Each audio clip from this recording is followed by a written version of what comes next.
أطلق عليه السفاح، لكنه بالحقيقة كان طبيب جراح. امتهن كرة القدم ليداوي جراح الشعب العراقي. صال وجال في ملاعب العراق، الإمارات والسعودية وقطر، لكن يبقى ذلك الهدف الذي سجله برأسه هو الأغلى، ليس فقط لنفسه بل لأمة بكاملها تتنفس كرة القدم وتعشقها. من هو ضيف توقعاتي؟ لنتابع معا.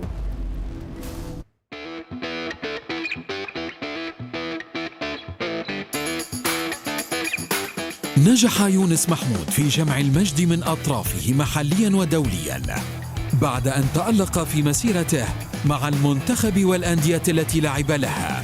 فإلى جانب اللقب الأغلى في مسيرته كأس آسيا عام 2007، تمكن يونس من حصد عدد كبير من الألقاب، بينهم 4 في الدوري القطري الذي توج هدافا له ل3 مرات أيضا. اختير يونس محمود كثاني أفضل لاعب عن قارة آسيا عام 2007، وهو العام نفسه الذي احتل به المركز 29 في جائزة أفضل لاعب في العالم.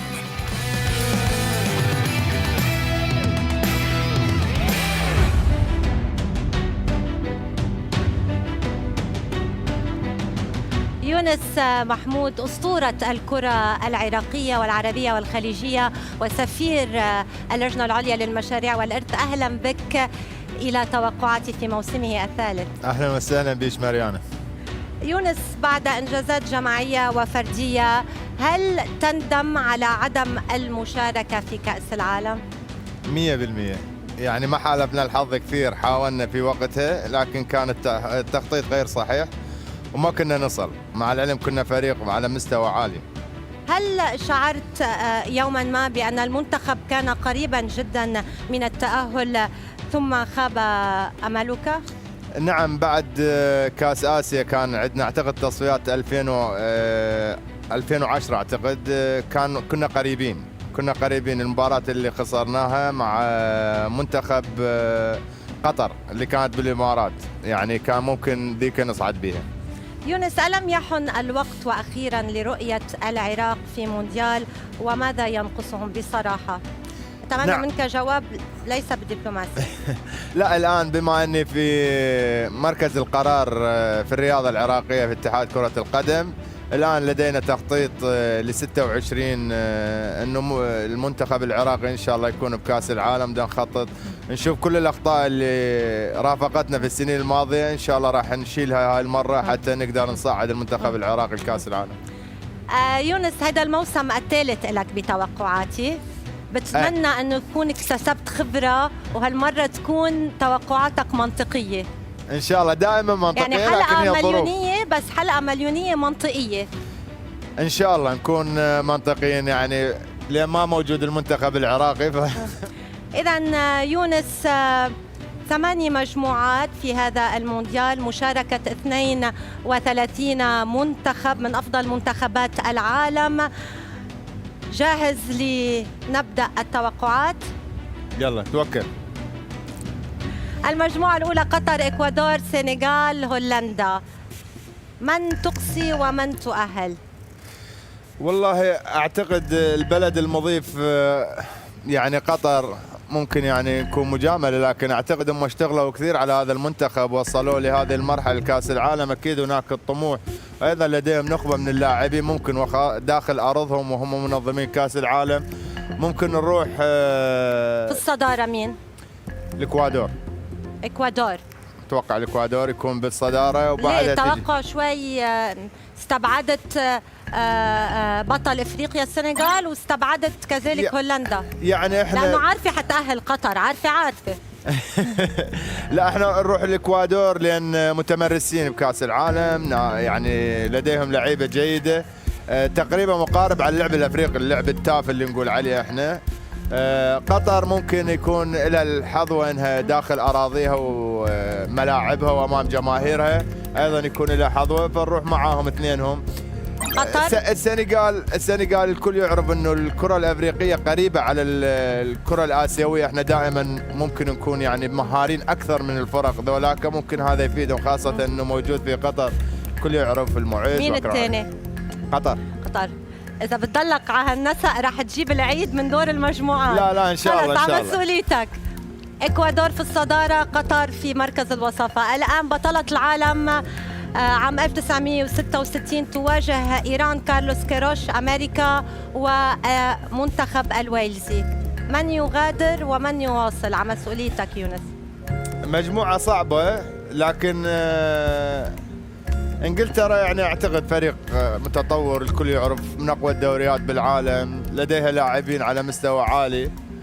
نروح انجلترا. من سيرافق انجلترا بين ايران، امريكا وويلز؟ ويلز حظوظها مو ذاك الحظوظ الكبيرة، يعني ما عندهم ذيك الممارسة القوية او النتائج القوية اللي موجودة. ايران دائما تشارك بكأس العالم، لكن اعتقد الفريق، انا منتخب العراق لعب امامه مو ذاك الفريق القوي اللي ممكن يحقق النتائج، فنروح ويا امريكا في الوصافه، انجلترا في الصداره. الان مجموعه ميسي، مجموعه الارجنتين والسعوديه، مكسيكو وبولندا. وانت القريب جدا من المنتخب السعودي، لعبت هناك صح. طبعا هاي المجموعة شوية يمكن ما انصفت السعودية، يعني خاصة بوجود المكسيك والأرجنتين. يعني تعرفين السعودية فريق متطور جدا، دوري على مستوى عالي، لاعبين في أوج عطائهم، مدرب محنك جدا. أيضا لا ننسى أن السعودية راح يكون لها جماهيرها وحظوتها موجودة قريبة، بما أنه قريبة على دولة قطر. لكن اعتقد حظوظها يعني ما راح تكون ذيك الحظوظ الكبيره، يعني خلي يعذرونا الاخوان السعوديين.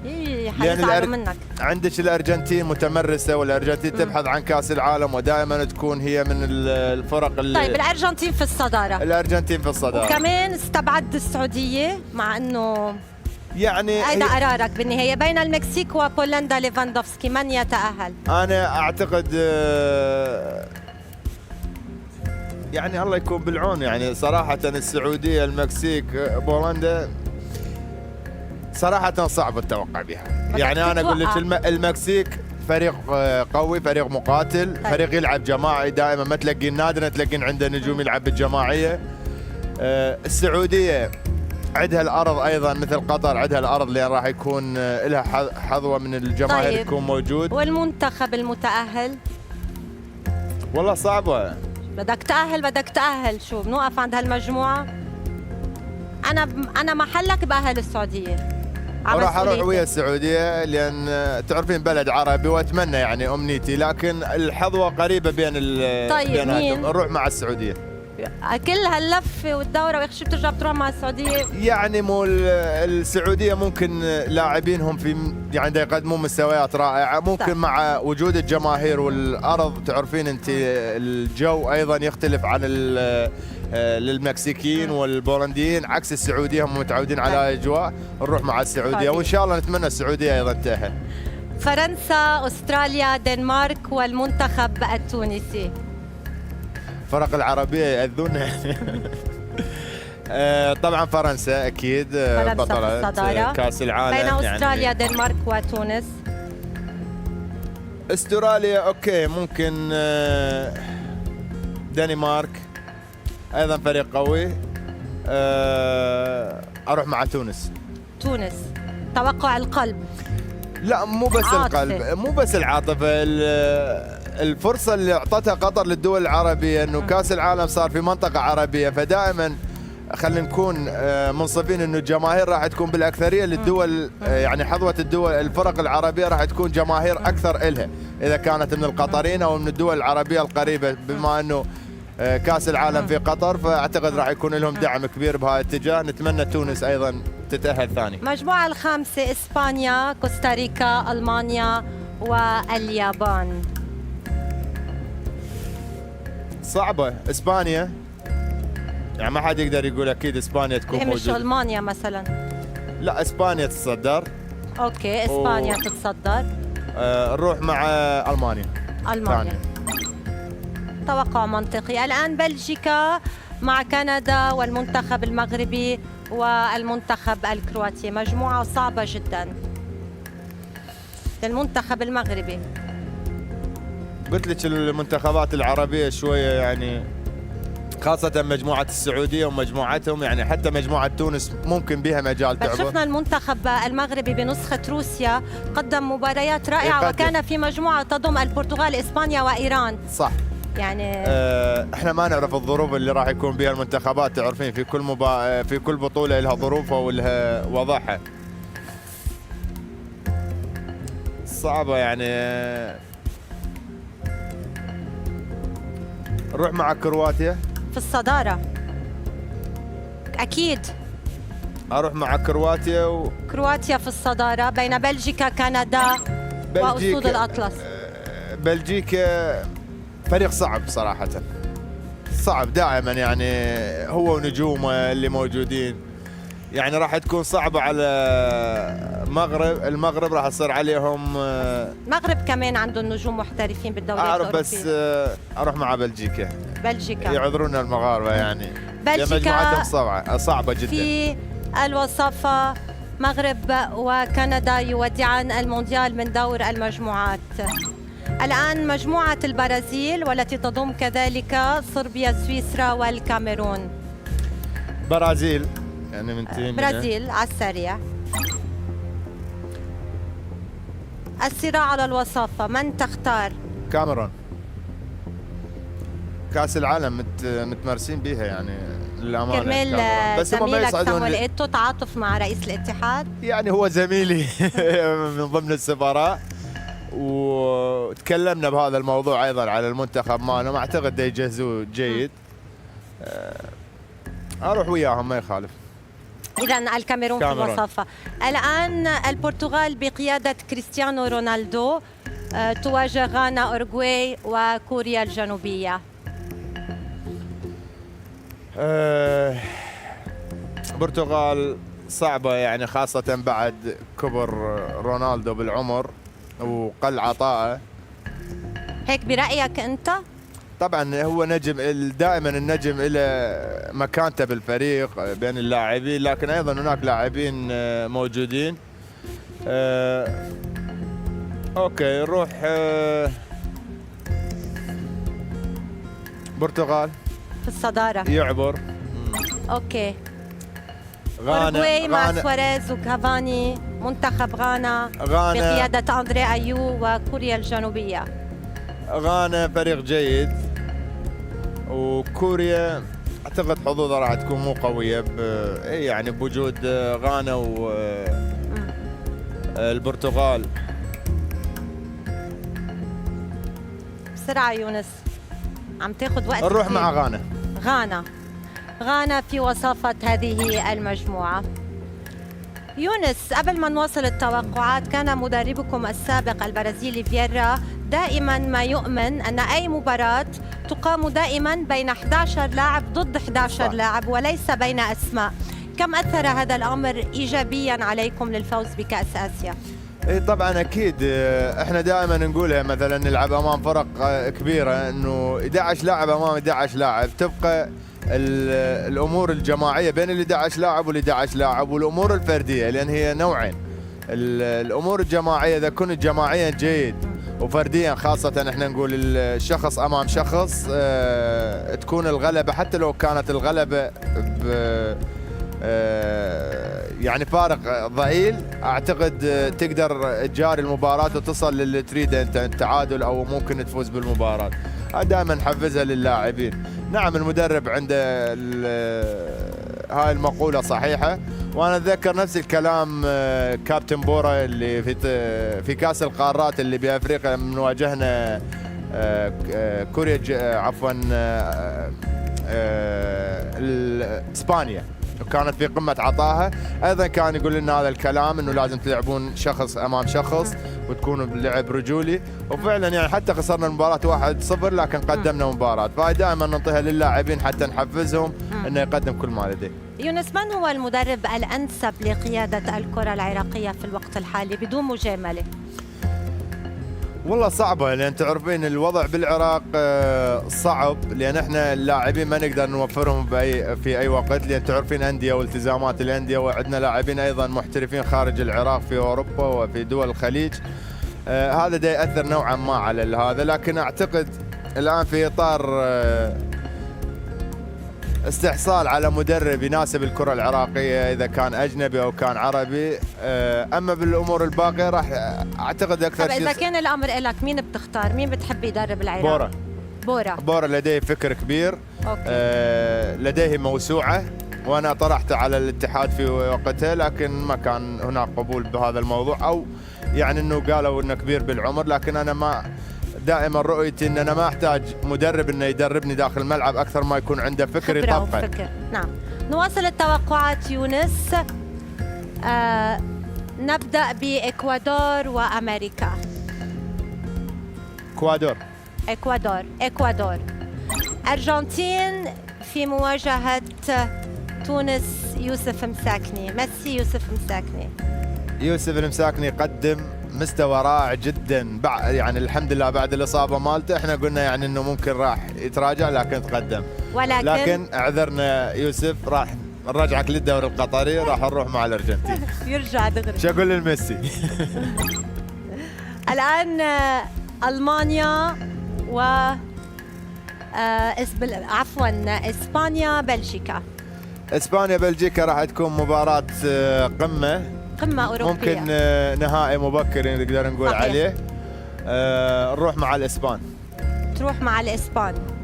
إذا إسبانيا إلى الدور ربع النهائي لمواجهة الفائز من برازيل وغانا. من تقصي ومن تؤهل؟ لا، برازيل، يعني ما يحتاج له. برازيل. نيمار بقيمته ومولع باريس سان جيرمان. صحيح. الآن إنجلترا قطر. فيليكس سانشيز في مواجهة ساوثغيت. إنجلترا قطر، أعتقد قطر عندها فرصة أمام المنتخب الأمريكي.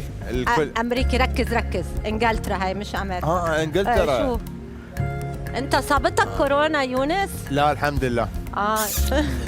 لأنه ذاكرتك شوي صايرة ضعيفة، وشعراتك شاب كتير زيت من موسم لموسم، عم بيزيد شعرك. من وراء الاتحاد العراقي.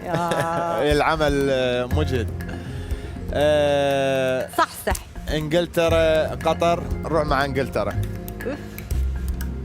حيزعلوا منك كتير. شو اسوي يعني، مو بيدي. يعني بهالمواجهة العقل حكمته. ان شاء الله عطول.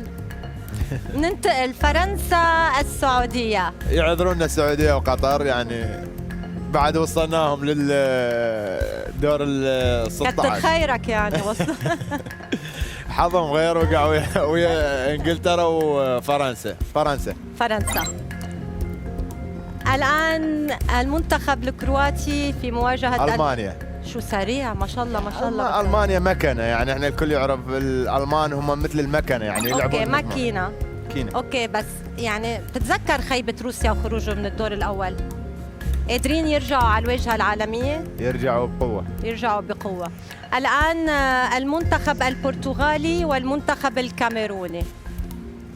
مباراة صعبة. هلا حتقلي يعذرنا سامويل إيتو، بس حاختار البرتغال. لا، هيدا هو السيناريو؟ لا، هو اعتقد الكفة راح تكون متساوية بيناتهم للأمانة، يعني المباراة راح تكون صعبة، لكن احنا ننطيها ممكن للتاريخ انه الاسبان هم اقوى في تصفيات، عفوا في نهايات كأس العالم. قصدك البرتغالي؟ قلت لا، كأنه سمعت الاسبان. لا، البرتغال. الاسبان راحوا وعبروا. اسبانيا، انا بسمع. اسبانيا عبرت. طيب، برتغال راح تروح ويا البرازيل. برتغال كاميرون. برتغال. إذا هذه هي المنتخبات الثمانية التي أهلتها يونس إلى الدور ربع النهائي من مونديال قطر. يونس، كم أثر عليكم عدم اللعب على أرضكم برأيك؟ ومن هو خليفة يونس محمود في الكرة العراقية، أم لا يوجد خليفة ليونس؟ والله احنا أثر علينا كثير صراحة، يعني احنا الآن نحاول بكل الطرق انه نستقطب كأس الخليج، خاصة لأن هاي بوابة مهمة جدا بالنسبة لنا لرفع الحظر عن كافة العراق. الكل شاف المباريات اللي جريت بالبصرة وفي بغداد العاصمة وفي شمال العراق. عدد جماهيري خيالي كان. عدد جماهيري، ناس متعطشة للعب كرة القدم. يحتاج لنا بعض المساعدة من الإخوان في المنطقة، يحتاج لنا حراك حتى نقدر، لأن تعرفين إحنا شوية بعض الأمور مرات الوضع يكون ما مستقر عندنا. ناقشت هالموضوع مع رئيس الاتحاد الدولي، علاقتك ناقشت مع الأمين العام للاتحاد الدولي الأخت فاطمة، أنا والمدير الإداري مالي، وتكلمنا وياهم بهذا المجال. وأيضا رئيس اتحاد العراق الكابتن عدنان قعد مع أنفنتينو وحكى وياه بهذا الموضوع، وأيضا مع أخوان مجلس التعاون الخليجي، لأن تعرفين لهم وضعهم في الشأن الكروي بالعالم وليس في آسيا فقط. وإن شاء الله يعني يكون هناك العراق يقدر يحصل على حقوق بسيطة إلى أنه يلعب داخل أرضه. من هو خليفة يونس محمود؟ فيك تقول لي ما في خليفة، بس يا اسم يا اللي ما في. والله اكو لاعبين كثير صراحة يعني موجودين، لكن المؤشرات لحد الان ما عندنا مؤشرات. يعني كان ميمي ممكن يعني، لكن الإصابة تأثر عليه كثير. عندنا أيمن أيضا يعني دا يقدم مستويات كثيرة، لكن حظهم ما دا يحصلون بطولة. تعرفين دائما النجم اللي يصير نجم عندما يحصل على بطولة، يعني اسمه يتردد الأسهم مالته تصعد.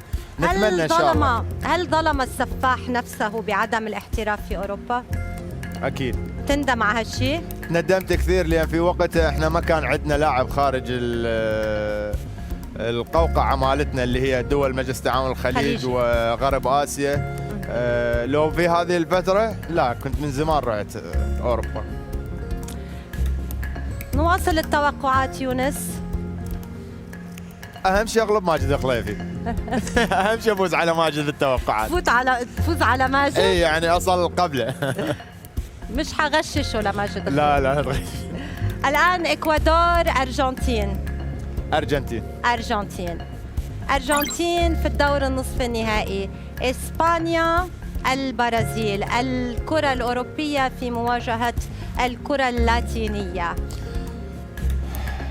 يعني مباراة لويس إنريكي أم تيتي؟ لا شوفي، البرازيل في غارة والإسبانيا في غارة، لكن متقاربين بالأداء.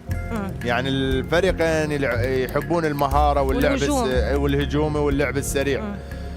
يعني راح تكون نهائي مبكر، بس يمكن البرازيل عنده حلول فردية أكثر من يعني عنده حلول فردية. وأيضا البرازيل كأس العالم تحبه، أكثر منتخبات حاصل على كأس العالم. صار له فترة ما بتحبه. يعني الآن 2002 آخر لعب 2. اي صحيح، بس دائما يكون موجود بالمربع او يكون بدور 8، حتى لما يطلع يكون فريق على مستوى عالي. يعني بفهم من كلامك البرازيل نهائي مبكر، بنكبس على البرازيل.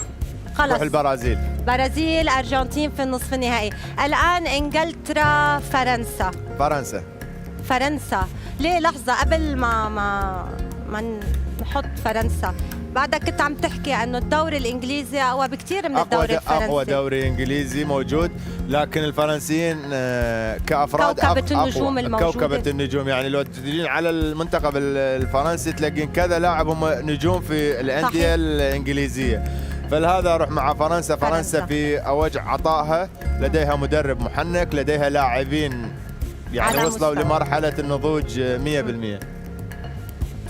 الآن ألمانيا برتغال.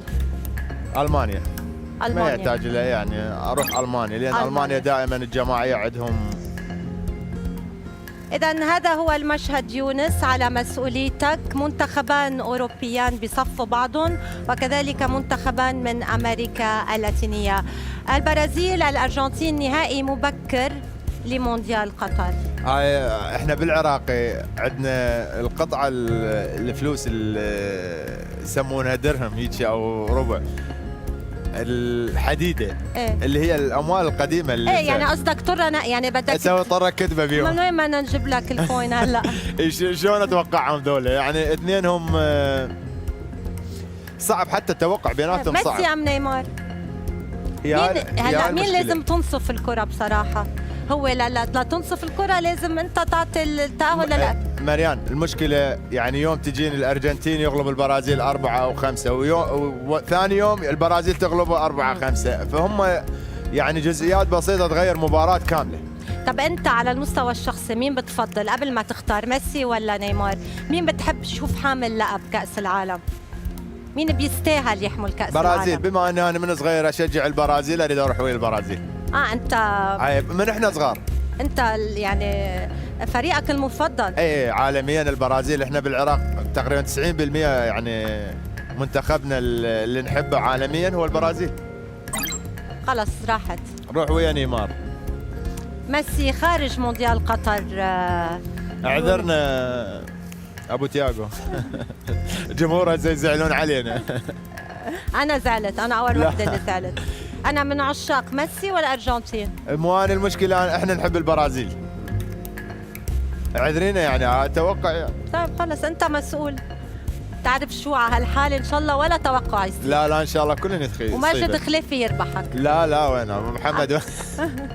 الان المانيا فرنسا قمه اوروبيه بامتياز.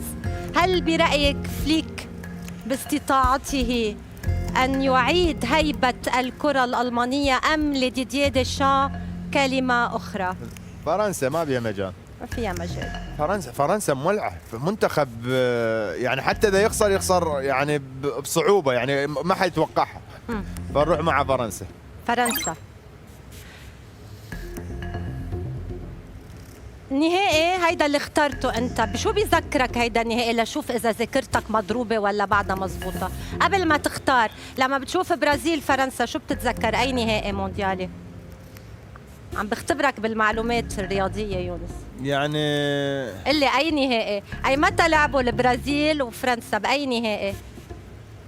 حسهل لك اياها على ارضهم وامام جمهورهم لعب واحد من المنتخبات. اتذكر اللي رونالدو اللي رجع بيها فازت فرنسا زيدان اللي 3-0 اتذكرها 3-0 اللي بفرنسا اللي كان رئيس الوزراء جاك شيراك اللي اتذكر لما صعدوا يمه شالوا الكاس. انا بدي مزبوط كان رئيس جمهوريه. كان رئيس وزراء ورئيس جمهوريه.